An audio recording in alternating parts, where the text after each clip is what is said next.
বাংলাদেশ হবে যে বাংলাদেশে শ্রমিক শ্রেণীর প্রতিটি অধিকার আমরা বুঝে পাব।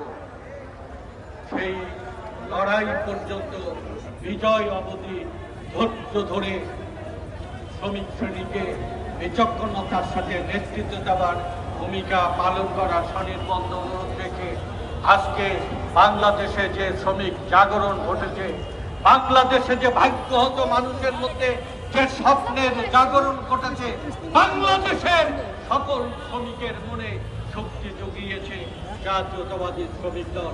জাতীয়তাবাদী শ্রমিক দলের প্রধান দুই স্তম্ভ ঢাকা মহানগর উত্তর দক্ষিণ সহ সারা বাংলাদেশে যে ভাগ্যহত মানুষের জাগরণ, এই জাগরণকে সুসংহত করে তারেক রহমানের নেতৃত্বে আগামী গণতান্ত্রিক বাংলাদেশ গঠন অবধি আমাদের লড়াই বিচক্ষণতা ধৈর্যের সাথে আপনারা অব্যাহত রাখবেন।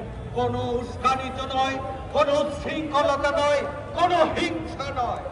আমরা দক্ষতা, যোগ্যতা, ভালোবাসা দিয়ে আমরা বাংলাদেশকে আমরা পরিবর্তন করব। তারেক রহমানের নেতৃত্ব আমরা দক্ষতার সাথে গণতান্ত্রিক উপায় প্রতিষ্ঠিত করব। সেই অনুরোধ রেখে আমাদের এই কর্মসূচি আজকে নয়াপল্টন বিএনপি কেন্দ্রীয় কার্যালয় থেকে জাতীয় প্রেস ক্লাবে যে শেষ হবে।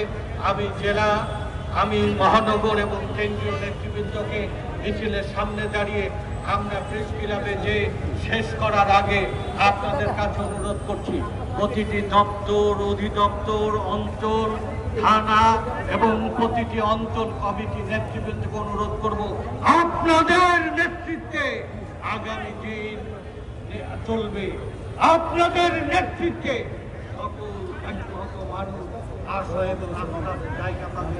সেই যোগ্য, দক্ষ, শৃঙ্খলার সাথে নিজেদের নেতৃত্বের বিকাশ ঘটাবে সেই প্রত্যাশা করে আমি আমার বক্তব্য শেষ করছি। তারেক রহমানের বিরুদ্ধে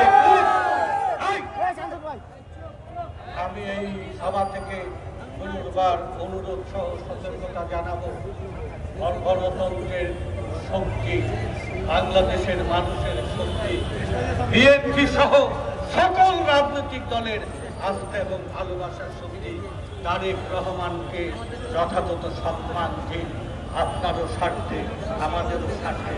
সেই অনুরোধ রেখে কটূক্তি থেকে সবাইকে বিরত থাকার অনুরোধ রেখে ভবিষ্যতে সতর্কতা ঘোষণা করছি। যদি তারা চক্রান্ত ষড়যন্ত্র থেকে তারা পিছপা না ঘটে, ভবিষ্যতে আমাদের কঠোর কর্মসূচি ঘোষণা হবে। ঘরে ঘরে দুর্গ গড়ে উঠবে। কারখানায়, অফিসে, আদালতে আমরা ঐক্যবদ্ধ শক্তি